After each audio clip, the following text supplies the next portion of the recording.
I'm not gonna lie to you here. It is gonna sound like I'm attacking you. It will.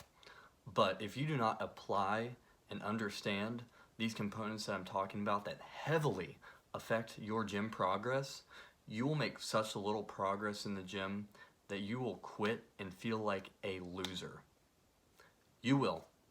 You will feel like a loser. You will be part of the group of people that goes to the gym, makes zero progress, and never comes back until they do their New Year's resolution again.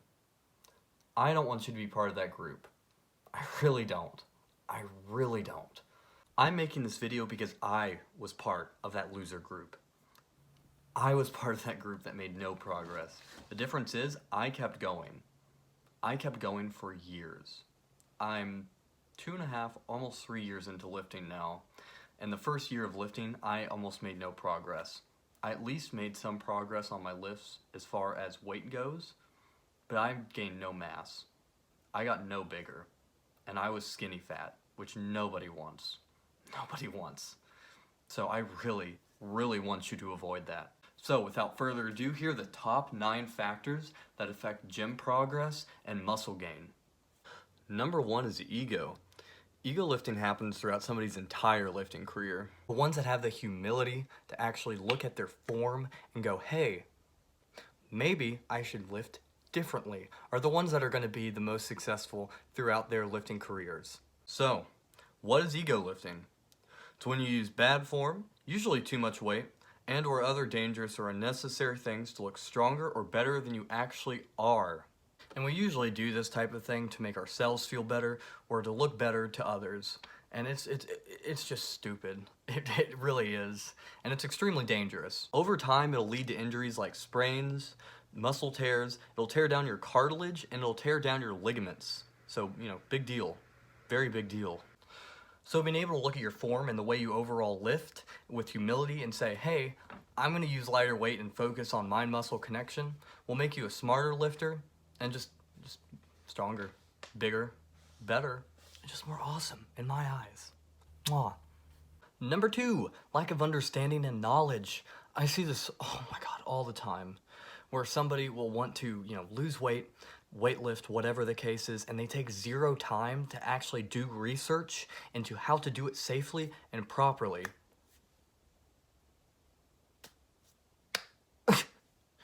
So stupid. But you're obviously not part of that bad group. You're literally watching a video right now about common mistakes and such. So, very proud of you, king or queen. I don't judge. But continuing to watch videos on form and other aspects of fitness will compound so much and so quickly. And if you just continue to do that, refresh your knowledge as you go, you will become a god of a lifter. Trust me, you'll be so fucking smart. It's very worth it. Trust me. Number 3, clean eating. So many people expect extraordinary results and eat like normal people. You can't. Spoiler alert. You can't. If you expect to feel good, function well, have abs, and or lose weight and eat junk food like 75% of the day or hell even 50% of the day, you are a fool. You are a fool. I really am sorry if this offends you, I truly am sorry, but please understand most people in the US are overweight, and it is because they're eating these highly processed foods that are full of fats, salts, and sugars. Most of the day, most of the time, most of their lives. So if you eat these foods, like junk food, basically, please don't expect crazy results or much of any results. Especially what you could have if you ate more healthy, because you won't get those results, I'm sorry. With all that said, it does fully depend on if you are burning more or less calories than you are taking in. Duh. But, you're going to be able to get a lot more nutritionally by eating clean. You're going to feel more full, and you can eat more. So it's 200% worth it to switch to eating clean most of the time. And you will see a difference in your body and your performance when you do. Trust me, you will never go back to eating junk food again. I promise. Number 4, alcohol. It's kind of a poison. It raises your blood pressure, it tears down your liver, it can lead to heart failure, and it makes diseases like hypertension and cardiomyopathy way, way, way worse. And what really sucks is alcohol suppresses your muscle protein synthesis for up to 12 hours, and it greatly reduces the adaptations your body's able to make during this time. You know, pretty important stuff. This decreased rate of protein synthesis is partially due to mTOR. mTOR is a serine slash threonine kinase, basically a fancy way of saying a type of protein. And it regulates numerous cellular processes like translation and initiation of protein synthesis. So, very important shit. So by drinking, you are vastly halting your muscle protein synthesis for a good amount of time. So if you drink every single day, like, don't expect to get as much results as you definitely could. You're leaving a lot of gains just laying out on the table. Number 5, sleep. Sleep is one of the most underrated aspects of fitness, like by far. Sleep provides so many benefits to you. I cannot talk about all of them here, but when it comes to fitness, it is the main driver of recovery. So this means you can go to the gym and tear your muscles as long as you want. But if you do not give yourself long enough to recover, i.e. sleep long enough, you are not going to get the growth that you want. You're going to miss out on a lot of growth. So go to bed and sleep as long as you realistically need. For most people, that's going to be between like 7.5 to about 9.5 hours, usually somewhere in that range. It's going to depend on a lot of factors, so that's something that you need to play around with and figure out for yourself. Number 6, training to failure. If you're not taking every single set to failure, if not 3 reps or less away from it, you are wasting your time in the gym if your goal is hypertrophy and gaining muscle size. You're wasting your time. Your muscles need to be progressively overloaded this way, or you just won't see growth, period. This actually leads really well into my next point. Number 7, understanding types of progressive overload. You obviously need to progressively overload your muscles, obviously, to see growth. But there's different ways of doing that. So, besides taking most sets, if not all of your sets, to failure, there's other things you can do to progressively overload throughout your training career. So, the list goes as follows. More training per week, more time under tension per rep, adding weight incrementally, and rest times. So when training the big muscle groups, back, shoulders, legs, abs, and chest, you will need about 10 to 15 sets for most people that are about 8 months or more into lifting, if not a year or more into lifting.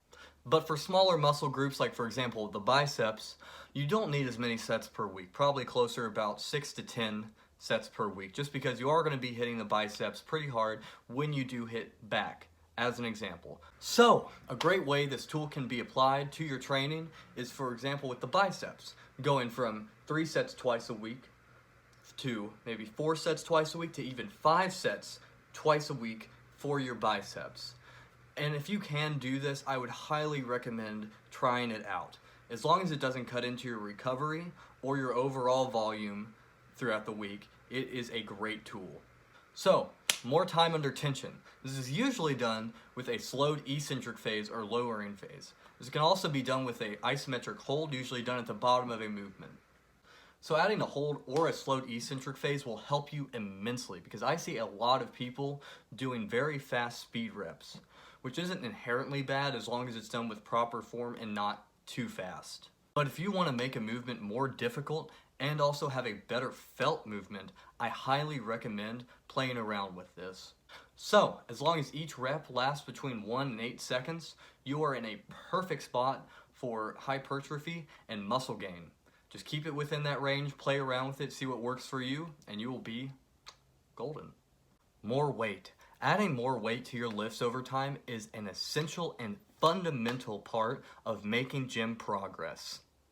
So, pushing your body to do more weight with more reps than it is used to will drive you to adapt, to become stronger, and bigger. And God, just don't let your ego get in the way and sacrifice form to try to get more weight. Do it right. Don't hurt yourself. Be smart. Mwah. Rest times.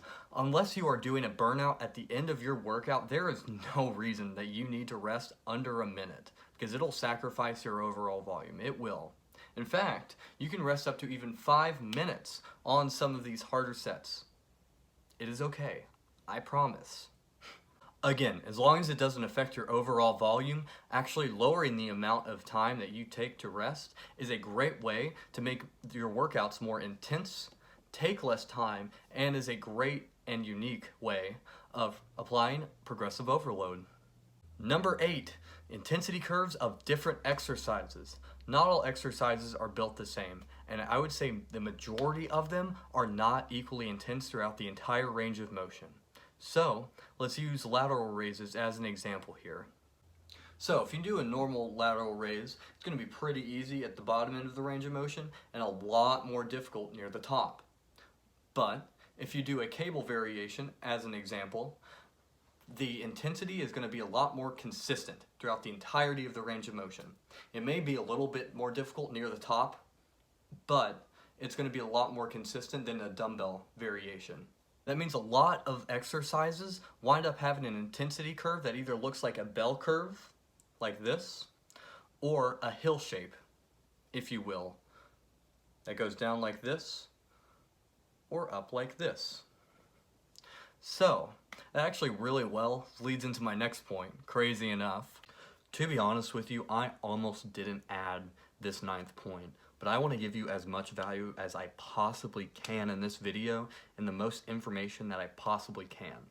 With that said, number 9 is working muscles specifically in certain ranges of motion. For me, this changed the game. It really did. I'm going to say something that's pretty controversial, but it is pretty true. It's very difficult, if not impossible, to target specific muscles. It is very difficult. It's possible for some, but very difficult. With that said, working muscles within certain ranges of motion and doing different exercises is great.